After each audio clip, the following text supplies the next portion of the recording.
Pour la première fois dans l'histoire du Burkina Faso, une brigade de soldats a troqué ses fusils contre des charrues. 8000 hommes, autrefois formés pour la défense, se dirigent maintenant vers les terres agricoles du pays. Cela peut sembler être un geste de désespoir aux yeux du monde extérieur.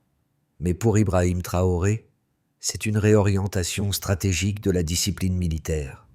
En escortant des tracteurs au lieu de tanks, ces soldats ne se contentent pas de cultiver des terres, ils cultivent l'indépendance de la nation. L'histoire que nous allons explorer n'est pas celle d'une simple transformation agricole, mais d'un changement profond dans la manière dont le Burkina Faso redéfinit sa sécurité nationale. Ibrahim Traoré a décidé de réorienter les forces armées vers l'agriculture, une démarche audacieuse qui a surpris tant les alliés que les rivaux du pays. Dans un contexte de crise alimentaire mondiale, ce pari stratégique vise à renforcer l'autonomie du pays en matière de production alimentaire et à briser la dépendance extérieure. Le Burkina Faso n'attend plus l'aide humanitaire. Il veut devenir le maître de son destin, nourrir ses propres citoyens et assurer sa stabilité politique à travers l'indépendance alimentaire. La question est désormais, ce modèle innovant peut-il être un catalyseur pour un changement régional, ou est-ce un pari risqué qui pourrait échouer face aux défis mondiaux? Dans les premiers mois de l'opération Récolte, Ibrahim Traoré a pris une décision qui allait redéfinir l'histoire du Burkina Faso. Le pays, qui a connu plusieurs années de sécheresse et d'instabilité, voit désormais une partie de son armée se transformer en agriculteurs. L'objectif était simple, récupérer des terres abandonnées, irriguer les zones arides et nourrir le peuple burkinabé. Cette démarche a d'abord été perçue comme un acte d'improvisation, mais sur le terrain, les résultats ont été impressionnants. Plus de 8000 soldats ont été réaffectés aux tâches agricoles sous la supervision des ministères de la Défense et de l'Agriculture. Les premières récoltes ont commencé à apparaître après seulement quelques mois, bien que les sceptiques aient douté de la durabilité de cette initiative. En observant les succès initiaux, il est devenu évident que cette opération ne se contentait pas d'être une simple réponse à une crise alimentaire immédiate, mais qu'elle faisait partie d'une vision plus grande pour renforcer la souveraineté du Burkina Faso. Dans un pays où la guerre contre la faim est aussi cruciale que la guerre contre les insurgés, cette nouvelle stratégie a permis de redéfinir les priorités nationales. Ibrahim Traoré, un homme connu pour sa détermination, a mis en place une stratégie qui semblait radicale, mais profondément réfléchie. En réaffectant 8000 soldats aux tâches agricoles, il a envoyé un message clair. La souveraineté alimentaire est essentielle à la survie du pays. Mais comment ces soldats, formés pour la guerre, ont-ils pu se réorienter si rapidement vers l'agriculture? La réponse réside dans la logique stratégique derrière cette décision. Traoré ne voyait pas seulement les terres agricoles comme une ressource, mais comme un front à défendre. En redonnant aux soldats une mission claire, celle de nourrir le pays, il a transformé un secteur négligé en un atout stratégique majeur. Le changement a été immédiat. Là où des champs abandonnés avaient été envahis par les mauvaises herbes, les hommes de l'armée ont commencé à planter et à irriguer. Chaque hectare récupéré était une victoire, non seulement contre la faim, mais contre l'idée que le Burkina Faso devait dépendre de l'aide internationale pour survivre. Cette opération a eu un impact tangible, renforçant non seulement la production alimentaire, mais aussi la confiance des citoyens envers leur gouvernement. Traoré a réussi à instaurer une nouvelle forme de sécurité nationale, où la terre et la nourriture sont devenus des instruments de défense tout aussi importants que les armes. L'opération Récolte, lancée par Ibrahim Traoré, a rapidement évolué d'une initiative locale à un modèle de transformation nationale. Dès les premières semaines, les résultats étaient visibles. Les 8000 soldats se sont mis au travail, non avec des armes, mais avec des outils agricoles. Le pays, habitué à dépendre des importations alimentaires, a commencé à voir ses propres stocks de céréales se remplir. Cette initiative ne se limitait pas seulement à la réorientation de l'armée, mais à une mobilisation massive de la société, avec la participation des villageois dans les projets agricoles. Les terres abandonnées ont été récupérées, les zones irriguées, et la production céréalière a augmenté de 23% dès le premier trimestre. Traoré a vite compris que la clé de cette opération était la durabilité. En rendant les soldats responsables de la gestion des terres et en organisant des coopératives agricoles, il a non seulement renforcé la capacité de production, mais aussi construit une résilience face aux crises futures. Le pays ne se contentait plus de recevoir de l'aide. Il produisait désormais ses propres ressources. Cela a profondément modifié les relations internes, notamment entre l'armée et les civils. Les soldats, autrefois perçus comme des instruments de répression, sont devenus des symboles de solidarité nationale. La transformation a eu un impact immédiat. Non seulement la production alimentaire augmentait, mais l'image du gouvernement se renforçait, en particulier dans les zones rurales. Alors que l'opération se poursuivait, les résultats étaient de plus en plus impressionnants. Le pays avait commencé à bâtir son avenir sur la discipline militaire, mais aussi sur la résilience agricole. Cependant, bien que ces changements aient apporté des succès notables, la question restait ouverte. Ce modèle était-il durable à long terme ou était-il trop dépendant de la situation actuelle pour survivre aux défis futurs? Passons maintenant aux chiffres, qui parlent d'eux-mêmes. Après quelques mois de l'opération récolte, les résultats étaient plus qu'impressionnants. En seulement 3 mois, plus de 15 000 hectares serres de terre ont été défrichés, une superficie suffisante pour nourrir un demi-million de personnes pendant 1 an. Ces chiffres sont significatifs non seulement d'un point de vue économique, mais aussi stratégique. En augmentant de 23% la production céréalière nationale en un trimestre, le Burkina Faso a fait un pas décisif vers son indépendance alimentaire. Mais les succès ne se sont pas arrêtés là. L'initiative a également permis une réduction significative de l'inflation sur les produits de base, en particulier le riz importé, qui avait augmenté de manière vertigineuse au cours des dernières années, en raison de la dépendance croissante du pays aux importations alimentaires. La baisse de cette inflation a eu un impact direct sur le pouvoir d'achat des citoyens, notamment dans les zones rurales. Par ailleurs, les stocks nationaux de céréales ont augmenté de manière exponentielle, permettant à l'État de constituer des réserves stratégiques pour les années à venir. Cette transformation a été soutenue par une logistique militaire, désormais orientée vers l'agriculture, qui a réacheminé les ressources et l'énergie vers des projets de culture. En effet, 18% des carburants militaires ont été redirigés vers les machines agricoles, facilitant ainsi l'extension des surfaces cultivées. En parallèle, des technologies modernes, comme les drones de surveillance des sols, ont été mises à contribution pour optimiser l'irrigation et la gestion des récoltes. Ces mesures ont non seulement amélioré la productivité, mais ont aussi permis une gestion plus rationnelle des ressources agricoles, avec un impact direct sur la sécurité alimentaire du pays.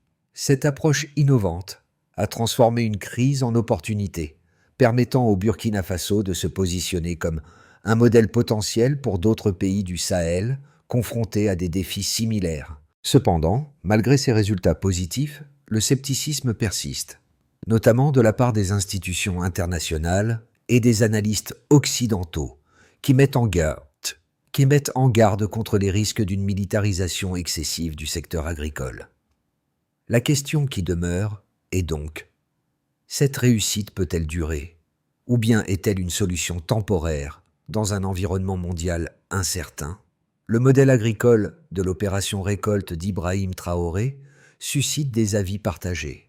D'un côté, certains défenseurs de la politique soulignent les avantages indéniables de cette transformation agricole. Le Burkina Faso, autrefois dépendant des importations alimentaires, a maintenant une production nationale qui non seulement couvre ses besoins, mais commence à créer des excédents. L'initiative a permis de réduire la pauvreté en milieu rural, à favoriser l'emploi local et à stabiliser les prix des denrées alimentaires. En outre, le modèle a renforcé la cohésion sociale, car il implique activement les communautés locales dans la gestion des terres agricoles, tout en consolidant l'autorité du gouvernement auprès des populations rurales. De l'autre côté, cependant, des critiques se font entendre. Les analystes internationaux s'inquiètent de la militarisation de l'agriculture et de ses conséquences potentielles sur la liberté économique et la concurrence dans le secteur privé. Certains experts estiment que l'État, en prenant en charge la production agricole, pourrait étouffer l'initiative privée, en particulier dans un contexte où les marchés régionaux sont déjà tendus. La dépendance croissante à l'intervention militaire soulève également des préoccupations concernant la durabilité du modèle à long terme.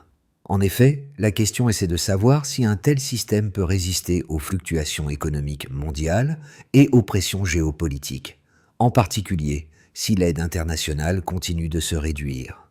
Un autre point de discorde réside dans l'équilibre entre la sécurité alimentaire et les libertés économiques. Bien que la souveraineté alimentaire soit un objectif noble, il est crucial de se demander si un modèle étatiste dans lequel l'armée joue un rôle central ne risque pas de nuire à la diversification économique et à la croissance sectorielle. Le vrai défi pour Traoré et son gouvernement sera de maintenir cet équilibre entre la nécessité de renforcer la souveraineté alimentaire et la promotion d'une économie ouverte et compétitive. Ibrahim Traoré a surpris encore une fois en s'adressant à la nation depuis un champ de céréales dans la province de Sicile. Habillé en uniforme militaire, entouré de soldats et de villageois, il se tenait derrière un podium en bois fabriqué sur place. C'est là qu'il a proclamé: c'est la nouvelle ligne de défense, non pas dans des tranchées, mais dans des champs, pas avec des balles, mais avec des graines.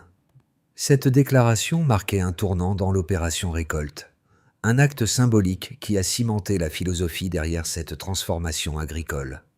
Pour Traoré, la souveraineté nationale ne se résume pas seulement à des armées fortes ou des ressources naturelles abondantes, mais aussi à la capacité d'un pays à nourrir son peuple.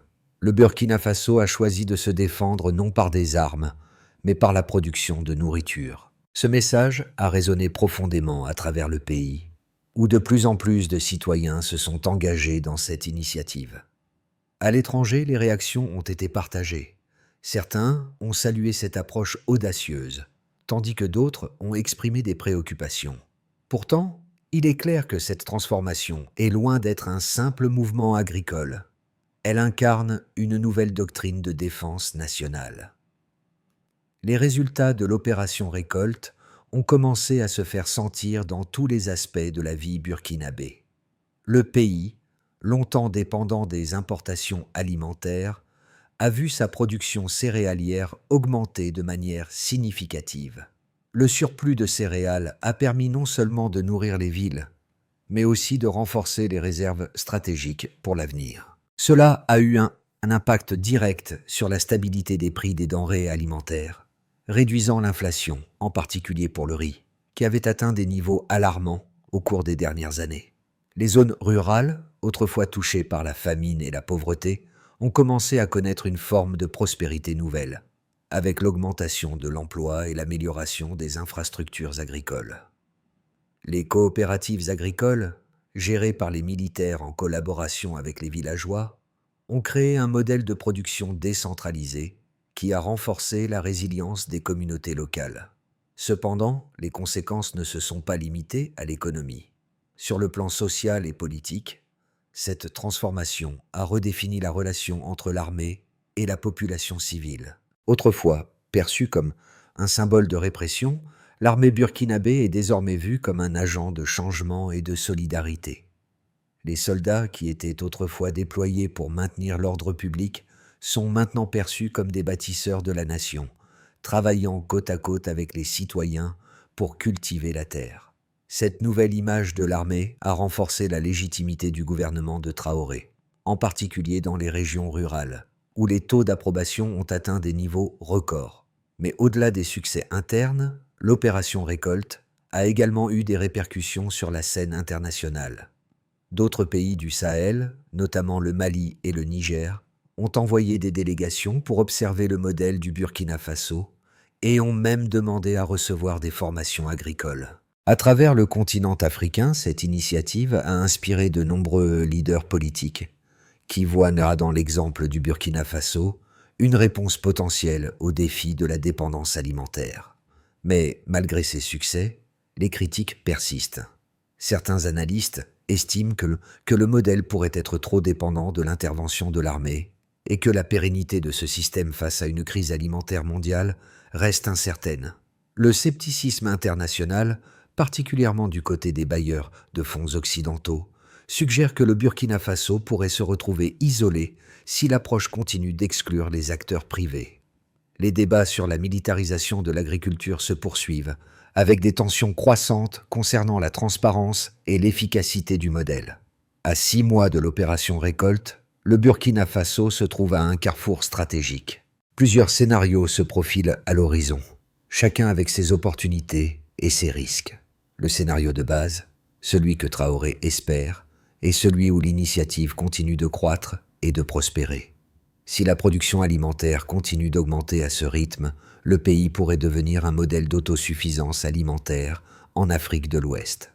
Dans ce scénario, le Burkina Faso pourrait non seulement nourrir sa population, mais également exporter ses excédents, renforçant ainsi ses relations avec ses voisins. L'État pourrait aussi renforcer son pouvoir de négociation sur la scène internationale, s'affirmant comme un acteur indépendant qui ne dépend pas des aides internationales. Le scénario optimiste est celui où l'opération récolte devient un catalyseur pour une transformation régionale plus large. D'autres pays du Sahel, comme le Mali et le Niger, pourraient suivre l'exemple du Burkina Faso en réorientant leurs forces armées vers l'agriculture, créant ainsi une zone d'autosuffisance alimentaire qui pourrait bouleverser l'équilibre géopolitique de la région. Une alliance régionale pour la sécurité alimentaire pourrait émerger avec le Burkina Faso à la tête et ainsi transformer la dynamique de la dépendance alimentaire en un levier de pouvoir régional. Cependant, un scénario moins favorable demeure également probable. Si la situation mondiale venait à se détériorer davantage, avec une crise alimentaire mondiale ou des sanctions internationales, le modèle burkinabé pourrait être mis à l'épreuve. Le pays serait alors confronté à une pression accrue pour maintenir son modèle tout en équilibrant les critiques internes et internationales. La militarisation de l'agriculture pourrait devenir un fardeau pour le gouvernement, avec un risque d'escalade des tensions internes. La dépendance à l'intervention militaire dans la gestion des terres pourrait créer des tensions avec le secteur privé et limiter l'innovation nécessaire pour garantir la pérennité du système à long terme. Dans tous les cas, l'enjeu est clair. Traoré doit naviguer entre ces scénarios tout en maintenant une stabilité interne et en continuant à renforcer les institutions agricoles et civiles. La façon dont le Burkina Faso gère ces défis dans les prochains mois déterminera son avenir à court et à moyen terme. Ce qui se passe au Burkina Faso aujourd'hui pourrait-il influencer l'avenir de toute l'Afrique de l'Ouest? Les populations du Sahel, confrontées à des défis économiques et géopolitiques majeurs, regardent avec attention cette expérience audacieuse de souveraineté alimentaire. Ibrahim Traoré ne se contente pas de gérer une crise alimentaire. Il redéfinit ce que cela signifie être une nation indépendante dans un monde où les chaînes d'approvisionnement mondiales deviennent de plus en plus vulnérables.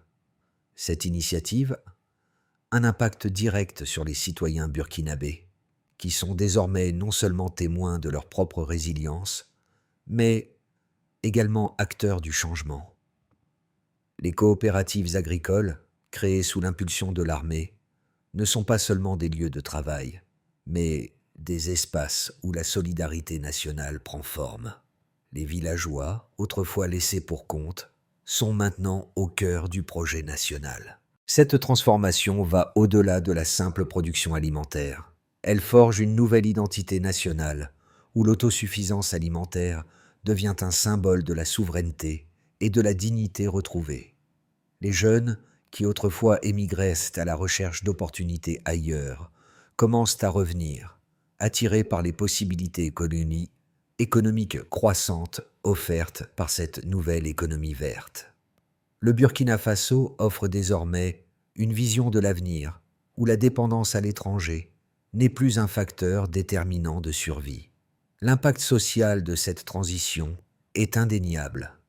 Dans les communautés rurales, les enfants ont désormais un accès plus fiable à l'alimentation et la pauvreté recule progressivement. Mais la question qui se pose est de savoir si d'autres pays africains seront prêts à suivre cet exemple audacieux. Le modèle de Traoré, bien qu'innovant, reste risqué. Peut-il fonctionner à une échelle plus large? Si oui, l'Afrique pourrait-elle redéfinir ses relations économiques et géopolitiques avec le reste du monde, sans avoir besoin de se soumettre aux diktats externes? Pour que l'opération Récolte devienne un modèle pérenne et qu'elle inspire d'autres pays du Sahel, plusieurs étapes doivent être franchies. Tout d'abord, la consolidation des infrastructures agricoles est essentielle. Le gouvernement burkinabé doit garantir que les ressources nécessaires, notamment l'irrigation et les équipements agricoles, soient continuellement mises à jour et entretenues. Cela nécessite une gestion transparente et une collaboration renforcée entre l'armée, les institutions civiles et les agriculteurs. La mise en place de systèmes de financement innovants, tels que les prêts de récolte pour les coopératives, permettrait de soutenir les petites exploitations agricoles et de stimuler la production locale. Ensuite, l'internationalisation de cette initiative est cruciale. Le Burkina Faso pourrait entamer des partenariats avec des organisations africaines pour créer des corridors alimentaires régionaux, garantissant ainsi la stabilité des prix et des approvisionnements en cas de crise mondiale. Cela permettrait non seulement de renforcer la souveraineté alimentaire, mais aussi de promouvoir l'indépendance économique au niveau régional. En parallèle, des mécanismes de soutien aux entreprises locales, en particulier dans le secteur agricole, devraient être mis en place pour éviter que l'intervention de l'État ne nuise à l'innovation ou à la concurrence. Enfin, pour assurer la durabilité de ce modèle, il serait essentiel que l'opération Récolte intègre des pratiques agricoles durables. Le Burkina Faso devrait adopter des technologies vertes et promouvoir l'agriculture régénérative afin de réduire l'empreinte écologique de cette transformation. Si ces objectifs sont atteints, le pays pourrait non seulement assurer sa sécurité alimentaire à long terme, mais également devenir un modèle d'autosuffisance et d'innovation pour toute l'Afrique. Dans le champ de céréales de la province de Sicile, Ibrahim Traoré a proclamé un changement fondamental dans la manière de penser la défense nationale. Ce n'était pas une déclaration de guerre, mais une déclaration de paix, fondée sur la souveraineté alimentaire. Le Burkina Faso, autrefois dépendant des autres pour sa survie, a maintenant pris en main son destin. Chaque grain de riz semé, chaque champ irrigué, est une victoire sur la pauvreté et l'insécurité. Traoré ne se contente pas de défendre la nation contre des ennemis extérieurs. Il défend l'avenir du pays à travers la terre. Cela fait écho à une idée plus grande, que la véritable force d'une nation réside dans sa capacité à nourrir son peuple sans attendre l'aide de l'extérieur. Le succès de cette transformation dépendra de la capacité du gouvernement burkinabé à maintenir ce cap, à renforcer les institutions et à diversifier les sources de financement. Le modèle de Traoré offre une vision audacieuse, mais surtout une leçon pour le monde. L'indépendance alimentaire pourrait bien être la clé d'un avenir durable et souverain. Le modèle du Burkina Faso, dirigé par Ibrahim Traoré, a démontré qu'une nation peut se défendre non pas avec des armes, mais avec des graines. À travers l'opération Récolte, le pays a prouvé qu'il est possible de se nourrir soi-même, de créer de la prospérité locale et de renforcer la solidarité nationale. Ce n'est pas simplement une histoire de politique agricole, mais un appel à repenser la manière dont nous concevons la souveraineté et la sécurité. Et vous, que pensez-vous de cette approche ? Croyez-vous que l'Afrique pourrait, elle aussi, prendre en main son destin alimentaire sans dépendre des chaînes d'approvisionnement mondiales? Si vous êtes inspiré par ce modèle de résilience et de souveraineté, partagez vos réflexions ci-dessous. Rejoignez le dialogue sur ce qui pourrait être l'avenir de l'Afrique, un avenir où la nourriture devient l'outil de la liberté et de l'indépendance.